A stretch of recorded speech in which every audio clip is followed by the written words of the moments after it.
Bagaimana jika saya katakan bahwa Anda bisa memiliki sumber air yang hampir tak terbatas hanya dengan modal $12? Kedengarannya mustahil, bukan? Di zaman di mana kita mengebor sumur ribuan meter ke dalam tanah dan membangun pabrik desalinasi seharga miliaran dolar, gagasan bahwa solusi bisa begitu sederhana dan murah tampak seperti fiksi ilmiah. Namun, solusinya ada, tersembunyi dalam prinsip-prinsip rekayasa kuno yang telah kita lupakan. Dalam video ini, kita akan membongkar sebuah trik jenius yang terlupakan, sebuah metode yang memungkinkan Anda memanen air bersih langsung dari udara di sekitar kita. Bersiaplah, karena apa yang akan Anda pelajari hari ini dapat mengubah cara Anda memandang salah satu sumber daya paling berharga di planet ini. Selama berabad-abad, peradaban manusia telah berjuang dengan satu tantangan fundamental, mengamankan pasokan air yang andal. Dari akuaduk Romawi yang megah hingga sistem irigasi canggih di Mesopotamia, sejarah dipenuhi dengan inovasi rekayasa air. Namun, seiring berjalannya waktu, terutama setelah revolusi industri, kita mulai beralih ke solusi yang lebih besar, lebih terpusat, dan jauh lebih mahal. Kita membangun bendungan raksasa, jaringan pipa yang melintasi benua, dan pabrik pengolahan yang rumit. Dalam prosesnya, kita melupakan solusi-solusi skala kecil yang lebih sederhana dan berkelanjutan yang pernah diandalkan oleh nenek moyang kita. Kita menjadi begitu fokus untuk mencari air di bawah tanah atau di lautan, sehingga kita lupa untuk melihat ke atas, ke atmosfer yang menahan lebih banyak air tawar daripada gabungan semua sungai di dunia. Inilah konteks di mana trik rekayasa yang akan kita bahas ini menjadi begitu relevan dan revolusioner hari ini. Mari kita mulai dengan masalah yang sangat nyata bagi banyak orang, biaya air.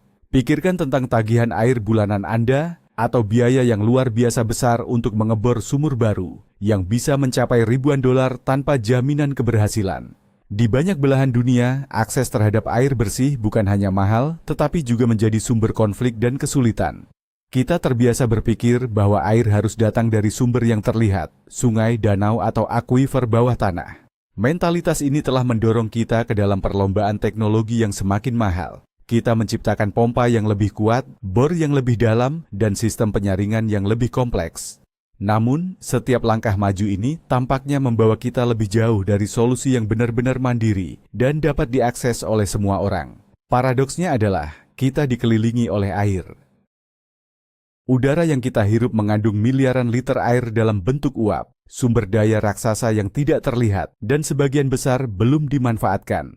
Ilustrasi yang bisa ditampilkan adalah grafik animasi yang menunjukkan kenaikan biaya air dari tahun ke tahun, disandingkan dengan gambar kekeringan dan tagihan air yang mahal. Solusi modern kita terhadap kelangkaan air, meskipun mengesankan secara teknis, seringkali memiliki kelemahan besar. Pabrik desalinasi yang mengubah air laut menjadi air tawar adalah keajaiban teknik, tetapi mereka mengonsumsi energi dalam jumlah besar dan menghasilkan air garam pekat yang dapat merusak ekosistem laut. Proyek-proyek bendungan raksasa dapat menyediakan air dan listrik bagi jutaan orang, tetapi juga menenggelamkan lembah yang subur, menggusur komunitas, dan secara drastis mengubah aliran alami sungai. Bahkan pengeboran sumur yang tampaknya lebih sederhana pun memiliki masalahnya sendiri, seperti penipisan akuifer yang tidak dapat diperbarui dan risiko kontaminasi tanah. Semua solusi ini memiliki satu kesamaan, mereka bersifat ekstraktif dan padat modal. Mereka bergantung pada infrastruktur besar dan pasokan energi yang konstan, menempatkan kekuatan atas sumber daya paling vital di tangan segelintir perusahaan atau pemerintah. Kita telah membangun sistem yang rumit, rapuh, dan mahal sambil mengabaikan pendekatan yang lebih tangguh dan terdesentralisasi. Untuk visualnya, kita bisa menampilkan montase cepat dari pabrik desalinasi raksasa, bendungan besar, dan rig pengeboran dalam, menyoroti skala industri mereka yang masif. Inilah saatnya untuk mengubah perspektif kita. Bagaimana jika alih-alih mencoba menarik air dari sumber yang jauh dan terbatas, kita bisa memanennya dari udara di halaman belakang rumah kita sendiri. Ini bukan sihir, ini adalah fisika dasar. Atmosfer bumi adalah reservoir air tawar yang sangat besar. Diperkirakan ada sekitar 13.000 triliun liter air dalam bentuk uap di atmosfer setiap saat. Jumlah ini terus-menerus diisi ulang melalui siklus hidrologi alami. Pertanyaannya bukanlah apakah air itu ada, tetapi bagaimana kita bisa mengambilnya secara efisien dan dengan biaya rendah. Inilah inti dari trik rekayasa yang terlupakan ini.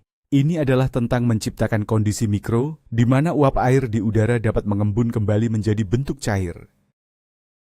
Idenya sangat sederhana, sehingga hampir terasa terlalu bagus untuk menjadi kenyataan. Tetapi ini didasarkan pada prinsip ilmiah yang sama, yang menyebabkan tetesan air terbentuk di bagian luar gelas minuman dingin Anda pada hari yang lembab. Kita hanya perlu meniru dan memperkuat efek ini dalam skala yang lebih besar. Visual yang bisa digunakan adalah animasi yang menjelaskan siklus air global, kemudian memperbesar untuk menunjukkan molekul uap air yang melimpah di udara di sekitar rumah biasa.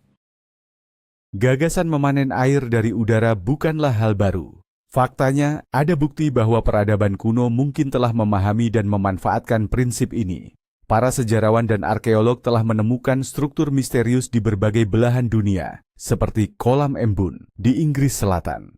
Ini adalah cekungan buatan di puncak bukit yang tampaknya dapat menampung air bahkan selama periode kering, membuat para peneliti bingung selama bertahun-tahun. Meskipun mekanisme pastinya masih diperdebatkan, salah satu teori utama adalah bahwa mereka dirancang untuk memaksimalkan pendinginan radiasi pada malam hari, mendorong pengembunan embun dalam jumlah besar. Pada awal abad ke-20, para insinyur seperti Achille Knapen dari Belgia dan El Chaptal dari Prancis juga bereksperimen dengan sumur udara, atau puits aérien, struktur besar yang dirancang untuk mengembunkan kelembaban atmosfer. Meskipun proyek-proyek awal ini memiliki tingkat keberhasilan yang bervariasi, mereka membuktikan bahwa konsep dasarnya valid. Sayangnya, dengan munculnya teknologi pompa listrik dan infrastruktur air modern, penelitian tentang metode pasif ini sebagian besar ditinggalkan. Mereka dianggap kuno dan tidak efisien dibandingkan dengan solusi industri baru. Kita bisa menampilkan gambar-gambar hitam putih atau sketsa-sketsa tua dari eksperimen sumur udara awal, memberikan nuansa sejarah yang misterius. Inti dari seluruh sistem ini adalah satu kata, kondensasi. Ini adalah proses di mana uap air yang merupakan gas berubah menjadi air cair. Perubahan fase ini terjadi ketika udara yang mengandung uap air didinginkan hingga mencapai suhu tertentu yang disebut titik embun. Pada suhu ini, udara menjadi jenuh dan tidak dapat lagi menahan semua uap airnya, sehingga kelebihannya dilepaskan sebagai tetesan air cair. Anda melihat ini terjadi setiap hari. Embun di rumput di pagi hari, kabut yang Anda lihat saat menghembuskan napas di hari yang dingin, atau tetesan air di cermin kamar mandi setelah Anda mandi air panas. Semuanya adalah contoh kondensasi. Triknya adalah menciptakan permukaan yang secara konsisten, mendingin di bawah titik embun udara di sekitarnya. Semakin besar perbedaan suhu antara permukaan dan udara, dan semakin tinggi kelembaban udara, semakin banyak air yang dapat Anda kumpulkan. Metode kami yang berbiaya $12 ini pada dasarnya adalah mesin kondensasi pasif yang dirancang dengan cerdik. Kita akan menggunakan fenomena alam untuk menciptakan perbedaan suhu ini tanpa memerlukan listrik atau bagian yang bergerak. Untuk visual, animasi sederhana yang sangat jelas dapat menunjukkan molekul uap air, gas melambat, dan berkumpul menjadi tetesan air, cair, saat suhu udara turun. Jadi, mari kita perkenalkan perangkat yang akan kita bangun, yang bisa kita sebut kondensor radiasi sederhana. Lupakan desain yang rumit atau bahan berteknologi tinggi. Keindahan dari sistem ini terletak pada kesederhanaannya yang ekstrim. Ini adalah sebuah struktur yang dirancang khusus untuk memaksimalkan satu fenomena alam yang kuat, pendinginan radiasi. Pada dasarnya, kita akan membangun sebuah perangkap dingin di dalam tanah yang bekerja secara pasif sepanjang malam untuk mendinginkan permukaan di bawah titik embun. Desain dasarnya terdiri dari sebuah lubang di tanah, diisi dengan bahan yang memiliki massa termal, ditutup dengan penutup yang miring ke arah titik pengumpulan pusat. Setiap komponen dipilih karena alasan tertentu dan bekerja sama untuk menciptakan mesin penghasil air mini. Ini bukan tentang menciptakan dingin dari ketiadaan, melainkan tentang memanfaatkan siklus pendinginan dan pemanasan alami bumi. Perangkat ini dirancang untuk kehilangan panas ke langit malam, yang cerah secepat mungkin, menjadi titik terdingin di lanskap sekitarnya, dan dengan demikian menjadi magnet bagi kelembaban di udara. Tampilan visual yang bagus adalah sketsa atau cetak biru animasi dari perangkat ini, dengan label yang menunjukkan setiap komponen utama, lubang, massa termal, penutup, dan wadah pengumpul. Sekarang, mari kita bicara tentang anggaran $12 itu. Dari mana angka itu berasal? Angka itu berasal dari fakta bahwa Anda mungkin sudah memiliki sebagian besar dari apa yang Anda butuhkan. Komponen utamanya sangat mendasar. Pertama, Anda memerlukan sekop atau alat untuk menggali, sesuatu yang dimiliki banyak orang. Kedua, Anda memerlukan massa termal untuk mengisi lubang. Ini bisa berupa batu atau kerikil dari halaman Anda, atau bahkan botol kaca bekas. Ini gratis. Komponen kunci yang mungkin perlu Anda beli adalah lembaran plastik besar dan bening, seperti yang digunakan untuk melukis atau sebagai terpal ringan. Ini biasanya sangat murah, mungkin hanya beberapa dolar untuk gulungan besar. Terakhir, Anda memerlukan wadah untuk menampung air, seperti ember atau kendi, dan mungkin batu kecil sebagai pemberat. Dengan asumsi Anda harus membeli lembaran plastik dan mungkin ember bekas, total biayanya bisa dengan mudah di bawah $12. Ini adalah antitesis dari proyek infrastruktur modern. Ini adalah demokratisasi pengumpulan air. Siapapun, dimanapun, dengan sumber daya minimal, dapat membangunnya. Ini menggeser kekuatan dari perusahaan utilitas besar kembali ke individu. Untuk visualnya, kita bisa meletakkan semua bahan yang dibutuhkan di atas tanah. Sekop, tumpukan batu, selembar plastik, dan sebuah ember dengan label harga animasi muncul di sebelah barang-barang yang dibeli, yang totalnya menjadi $12. Langkah pertama adalah yang paling padat karya, tetapi juga yang paling sederhana, menggali lubang. Memilih lokasi yang tepat sangat penting untuk keberhasilan kondensor Anda. Anda menginginkan area yang menerima sinar matahari langsung di siang hari dan memiliki pandangan yang jelas ke langit di malam hari. Hindari area di bawah pohon atau di dekat bangunan, karena ini akan menghalangi proses pendinginan radiasi di malam hari. Lubang itu sendiri tidak perlu terlalu besar. Diameter sekitar 1,5 meter dan kedalaman sekitar 0,5 meter sudah cukup baik untuk memulai. Bentuk lubangnya harus seperti mangkuk atau kerucut terbalik dengan sisi yang miring. Ini akan membantu mengarahkan aliran udara di kemudian hari. Saat Anda menggali, pastikan tanahnya relatif kering. Jika tanahnya terlalu basah, banyak energi akan terbuang untuk menguapkan air dari tanah itu sendiri, alih-alih mengembunkan air dari udara. Pikirkan ini sebagai fondasi untuk mesin air Anda. Ini adalah langkah yang menghubungkan perangkat Anda dengan massa termal bumi. Visual yang bisa digunakan adalah video time-lapse seseorang yang menggali lubang dengan bentuk yang benar di lokasi yang cerah dan terbuka. Setelah lubang Anda siap, saatnya untuk langkah kedua, menambahkan massa termal. Inilah jantung dari sistem pendingin pasif Anda. Anda akan mengisi bagian bawah lubang dengan lapisan batu atau kerikil. Mengapa batu? Batu memiliki sifat termal yang menarik. Mereka dapat menyerap dan menahan panas dengan cukup baik. Tetapi yang lebih penting, mereka juga dapat melepaskan panas itu dengan cepat. Selama siang hari, matahari akan menyinari batu-batu ini, baik secara langsung jika Anda membiarkannya terbuka atau secara tidak langsung melalui tanah, menghangatkannya. Namun, yang terpenting adalah apa yang terjadi pada malam hari. Batu-batu ini, bersama dengan tanah di sekitarnya, akan mulai memancarkan panas yang tersimpan kembali ke atmosfer. Karena kita telah menempatkannya di dalam lubang yang terlindung, mereka akan mendingin lebih lambat daripada permukaan tanah di sekitarnya, tetapi akan berkontribusi pada penciptaan lingkungan mikro yang dingin di dalam perangkap. Celah di antara batu-batu juga penting, karena memungkinkan udara bersirkulasi dan bersentuhan dengan banyak permukaan dingin. Tampilan visual yang bisa digunakan adalah close-up tangan yang menempatkan batu-batu dengan hati-hati ke dalam lubang, mengisi bagian bawahnya. Sekarang, mari kita selami ilmu di balik sihir, pendinginan ini. Fenomena yang kita manfaatkan disebut pendinginan radiasi atau pendinginan radiatif. Setiap objek yang lebih hangat dari nol mutlak memancarkan energi dalam bentuk radiasi termal, gelombang inframerah. Selama siang hari, bumi menerima lebih banyak energi dari matahari daripada yang dipancarkannya, sehingga ia menghangat. Namun, pada malam yang cerah, ceritanya terbalik. Tanpa sinar matahari yang masuk, tanah, batu, dan permukaan lainnya terus memancarkan panas. Kemana perginya panas ini? Langsung ke luar angkasa. Angkasa luar sangat dingin, mendekati nol mutlak. Jadi, pada malam yang cerah dan tidak berawan, ada jendela atmosfer yang sangat besar, yang memungkinkan panas ini keluar tanpa hambatan. Awan bertindak seperti selimut, memantulkan sebagian panas ini kembali ke bumi. Itulah sebabnya malam berawan biasanya lebih hangat.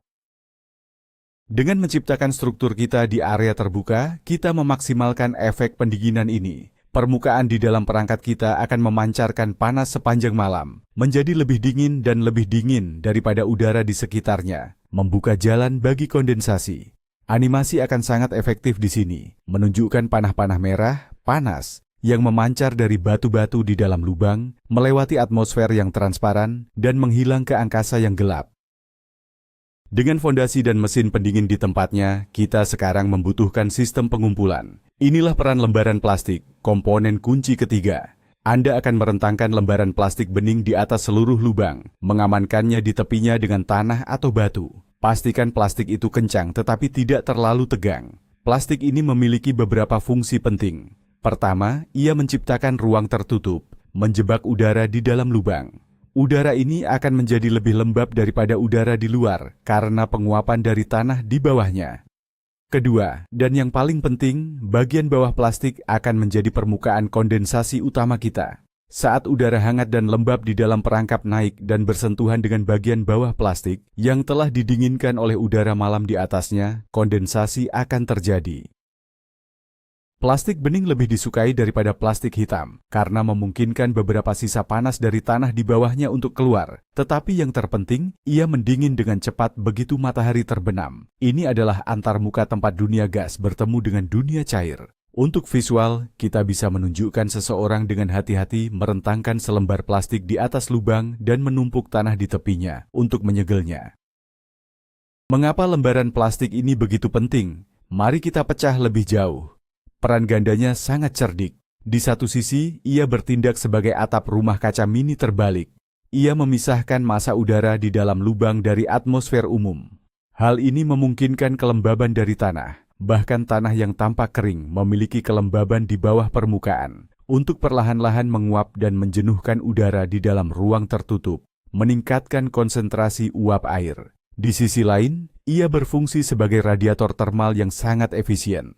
Plastik tipis memiliki massa termal yang sangat kecil, yang berarti ia dapat mengubah suhunya dengan sangat cepat. Begitu matahari terbenam, ia kehilangan panasnya hampir seketika, dan suhunya turun dengan cepat hingga mendekati suhu udara sekitar. Udara dingin di malam hari yang mengalir di atas plastik akan mendinginkannya lebih jauh, seringkali di bawah titik embun udara lembab yang terperangkap di bawahnya. Ini menciptakan gradien suhu yang sempurna. Udara lembab dan sedikit lebih hangat di bawah dan permukaan plastik yang dingin di atas. Ini adalah kondisi ideal untuk kondensasi berkelanjutan sepanjang malam. Visualnya bisa berupa diagram penampang yang menunjukkan panah-panah yang menggambarkan uap air naik dari tanah, dan kemudian tetesan air terbentuk di bagian bawah plastik. Langkah terakhir adalah memastikan bahwa semua air berharga yang kita embunkan benar-benar terkumpul. Disinilah sentuhan akhir yang sederhana masuk. Ambil batu kecil atau pemberat lainnya dan letakkan dengan hati-hati di tengah-tengah lembaran plastik dari atas. Berat ini akan menyebabkan plastik melorot di tengah, menciptakan bentuk kerucut terbalik yang sempurna. Sekarang semua tetesan air yang terbentuk di bagian bawah plastik akan, berkat gravitasi, mengalir ke bawah di sepanjang lereng plastik menuju titik terendah di tengah. Tepat di bawah titik ini, di dalam lubang dan di atas lapisan batu Anda, letakkan wadah pengumpul Anda. Ini bisa berupa ember, mangkuk, atau botol dengan bagian atas yang dipotong. Sekarang Anda memiliki sistem yang lengkap. Air akan mengembun, menetes, dan terkumpul secara otomatis. Kunci dari langkah ini adalah presisi. Pastikan wadah Anda berada tepat di bawah ujung kerucut, sehingga tidak ada setetes pun yang terbuang. Ini adalah penyempurnaan sederhana yang mengubah permukaan pengumpul yang acak menjadi sistem pengiriman air yang terfokus. Kita bisa menunjukkan close-up dari batu kecil yang ditempatkan di tengah dan kemudian melihat dari bawah plastik. Dalam CGI, saat tetesan air mulai terbentuk dan mengalir menuju pusat. Mari kita rangkum seluruh proses dari senja hingga fajar. Saat matahari terbenam, perangkat Anda mulai bekerja. Tanah dan batu di dalam lubang yang telah dihangatkan oleh matahari di siang hari mulai memancarkan panasnya ke langit malam. Permukaan plastik di atasnya mendingin dengan sangat cepat. Di dalam lubang, udara yang terperangkap tetap relatif hangat dan menjadi semakin lembab karena penguapan dari tanah. Ketika udara hangat dan lembab ini bersentuhan dengan bagian bawah lembaran plastik yang sekarang dingin, suhunya turun di bawah titik embun. Tetesan-tetesan air kecil mulai terbentuk, seperti embun terbalik. Seiring berjalannya malam dan pendinginan radiasi berlanjut, proses ini semakin intensif. Tetesan-tetesan kecil bergabung menjadi tetesan yang lebih besar. Berkat bentuk kerucut yang kita buat, tetesan-tetesan ini mulai mengalir perlahan ke tengah. Satu persatu, mereka jatuh dari ujung kerucut ke dalam wadah pengumpul Anda di bawah. Pling, pling, pling. Sepanjang malam, proses senyap dan otomatis ini berlanjut, mengubah kelembaban yang tak terlihat di udara menjadi air minum yang bersih dan cair. Animasi penampang 3 dimensi yang dipercepat dari seluruh siklus malam hari akan menjadi cara yang ampuh untuk memvisualisasikan proses ini. Jadi, mengapa kita bisa menyebut ini air tak terbatas? Tentu saja, ini bukan aliran air tak berujung seperti dari keran ajaib. Istilah tak terbatas mengacu pada sifat siklus dan berkelanjutan dari sumbernya. Selama matahari bersinar di siang hari dan langit cerah di malam hari dan ada sejumlah kelembaban di atmosfer, proses ini akan berulang setiap 24 jam. Ini tidak bergantung pada akuifer bawah tanah yang bisa habis atau curah hujan yang tidak menentu. Ini memanfaatkan siklus hidrologi global yang masif dan konstan. Setiap hari, matahari menguapkan triliunan liter air ke atmosfer, dan setiap malam, sebagian dari air itu mengembun kembali. Perangkat kita hanyalah cara yang sangat efisien untuk menangkap sebagian kecil dari siklus harian ini di lokasi tertentu. Jadi, dalam arti bahwa bahan bakunya, kelembaban atmosfer, terus-menerus diisi ulang oleh alam setiap hari, sumbernya pada dasarnya tidak terbatas. Anda tidak menghabiskan sumber daya yang terbatas. Sebaliknya, Anda meminjam sedikit air dari siklus besar sebelum ia melanjutkan perjalanannya. Untuk visualnya, kita bisa menampilkan kalender di mana setiap hari yang berlalu, sebuah gelas air di sebelahnya perlahan-lahan terisi, melambangkan pengumpulan harian yang konsisten. Sekarang, pertanyaan praktisnya, berapa banyak air yang sebenarnya bisa Anda kumpulkan? Ini adalah pertanyaan penting, dan jawabannya sangat bervariasi tergantung pada kondisi lokal Anda. Faktor-faktor utama adalah tingkat kelembaban, perbedaan suhu antara siang dan malam, rentang diurnal, dan seberapa cerah langit malam Anda. Di iklim pesisir atau tropis yang lembab dengan malam yang cerah, satu perangkat berdiameter 1,5 meter dapat dengan mudah menghasilkan lebih dari 1 liter air per malam. Di daerah gurun yang lebih kering, hasilnya mungkin lebih sedikit. Tetapi bahkan di sana, seringkali ada cukup kelembaban di udara untuk menghasilkan jumlah yang berarti, mungkin 1/4 hingga 1/2 liter. Meskipun ini mungkin tidak terdengar banyak, jumlahnya bertambah. 1 liter sehari sudah cukup untuk kebutuhan minum darurat seseorang.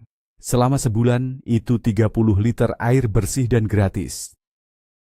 Dan ingat, ini dari satu perangkat kecil. Keindahan dari desain ini adalah skalabilitasnya. Bayangkan memiliki 10 perangkat ini bekerja untuk Anda setiap malam. Tiba-tiba Anda memiliki sumber air yang signifikan untuk minum, memasak, atau menyirami taman kecil. Tampilan visual yang bisa digunakan adalah perbandingan grafis dari jumlah air yang terkumpul dalam satu malam di iklim yang berbeda, lembab, sedang, dan kering, menggunakan gelas ukur. Skalabilitas adalah salah satu fitur paling kuat dari teknologi ini. Tidak seperti bendungan atau pabrik desalinasi yang merupakan proyek tunggal yang masif, sistem ini bersifat modular. Membangun satu perangkat berbiaya $12. Membangun 10 perangkat mungkin berbiaya $120. Anda dapat memulai dari yang kecil dan memperluas sistem Anda sesuai kebutuhan dan sumber daya Anda. Bayangkan sebuah komunitas kecil di daerah terpencil yang membangun 100 kondensor ini di sebidang tanah yang tidak terpakai.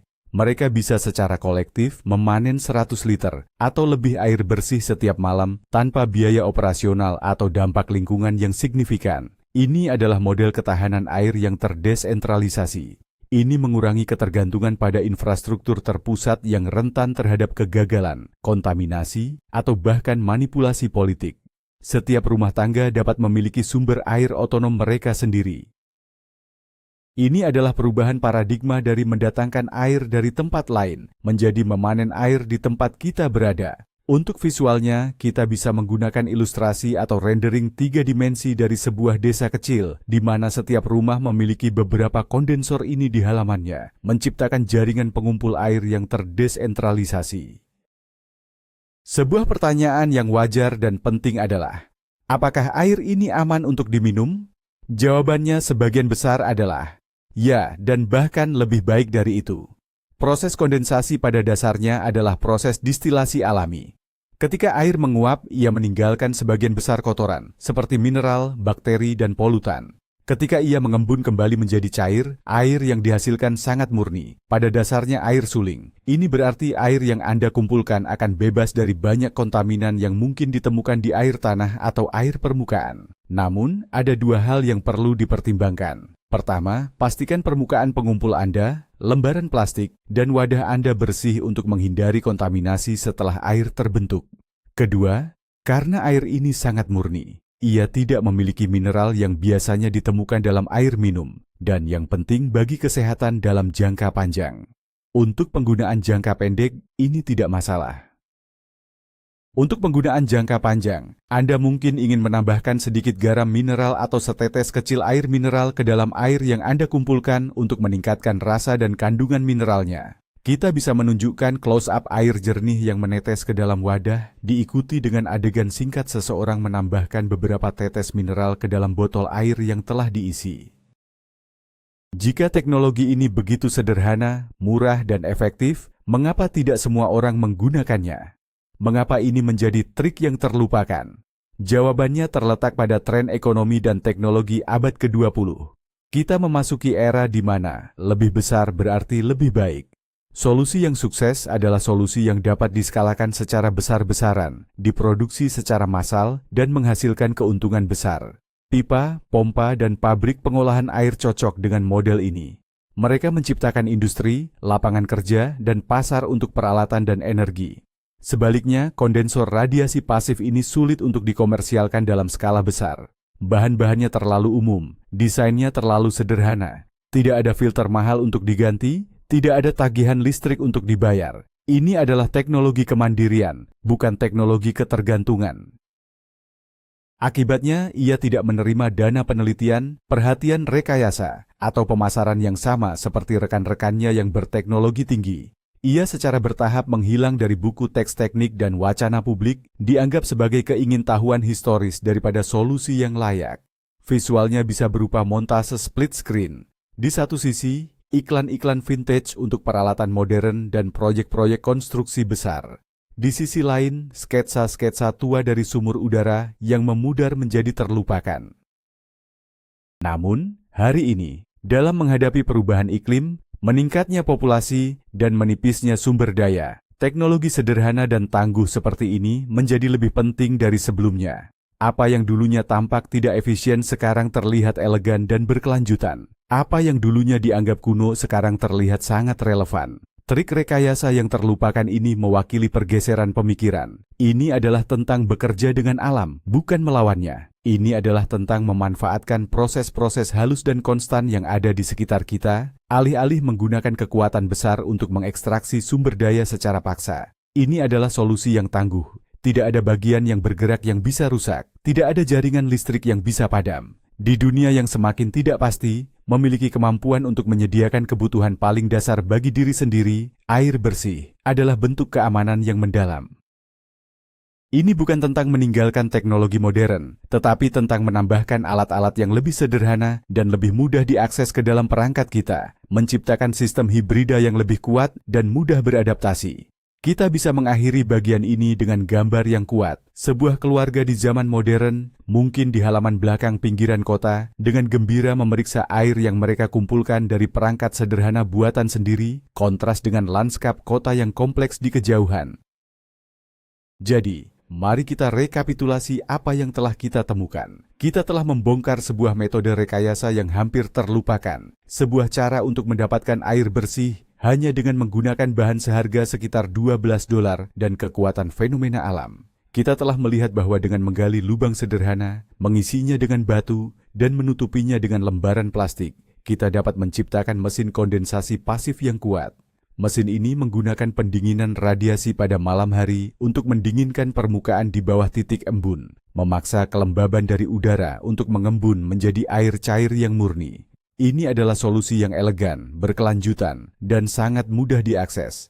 Ini mengingatkan kita bahwa terkadang jawaban yang paling cerdas untuk masalah yang kompleks bukanlah yang paling berteknologi tinggi atau mahal, melainkan yang paling selaras dengan cara kerja alam. Ini adalah bukti kekuatan kecerdikan manusia dan pelajaran berharga dari masa lalu kita. Terima kasih banyak telah menonton. Jika Anda menikmati menyelami teknologi yang terlupakan dan ide-ide inovatif seperti ini, jangan lupa untuk menyukai video ini dan berlangganan saluran kami. Dan sekarang saya ingin mendengar dari Anda. Menurut Anda, teknologi kuno apalagi yang perlu kita hidupkan kembali di dunia modern kita? Bagikan pemikiran Anda di kolom komentar di bawah. Sampai jumpa di video berikutnya.